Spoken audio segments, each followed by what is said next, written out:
Thoothukudi Azhagar public பள்ளியில் புதிய தலைமுறை தொலைக்காட்சி சார்பில் வீட்டுக்கொரு விஞ்ஞானி அறிவியல் கண்காட்சி நடைபெற்றது. மாநகராட்சி ஆணையர் பிரியங்கா, அழகர் பப்ளிக் பள்ளி தலைவர் ஜெயராமன், ஜாய் பல்கலைக்கழக டீன் ராஜ்குமார் ஆகியோர் தொடங்கி வைத்தனர். அரசு மற்றும் தனியார் பள்ளிகளின் மாணவ மாணவிகள் தங்கள் அறிவியல் திறனை வெளிப்படுத்தும் வகையில் பல புதிய கண்டுபிடிப்புகளை காட்சிப்படுத்தியிருந்தனர். பள்ளியின் தலைமைச் செயல் அதிகாரி தீரத், பள்ளி தாளாளர் பிரியதர்ஷினி, முதல்வர் தீபாஸ்ரீ சர்மா ஆகியோர் பங்கேற்றனர். இதில் பார்த்தீங்கன்னா கிட்டத்தட்ட 600 மாணவர்கள் கலந்து கொண்டிருக்காங்க.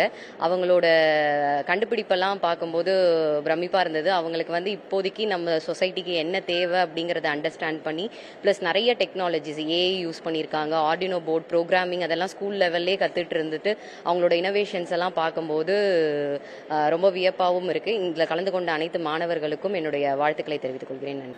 எல்லோ மாணவர்களுக்கும் மனதிற்குள்ளும் அவர்களுக்குள்ளும் ஏதாவது ஒரு ஞானம், உக்தி, சக்தி ஒளிந்து கொண்டிருக்கிறது. வெளிக்கொண்டு வருவதற்கு நாம் தான் முயற்சி செய்ய வேண்டும். அதற்காகத்தான் இந்த புதிய தலைமுறையும் நாமும் இணைந்து அந்த விஞ்ஞான ரீதியாக புதிய கண்டுபிடிப்புகள் மற்றவைகளை அவர்கள் இங்கு வெளிப்படுத்தினார். இதில் நமது பள்ளி மட்டுமல்லாமல் அரசு பள்ளி மற்ற எல்லா பள்ளியில் உள்ள மாணவர்களும் இங்கிருந்து அவர்களுடைய செயல்பாடுகள், கண்டுபிடிப்புகள் எல்லாத்தையும் விளக்கி சொன்னார்கள்.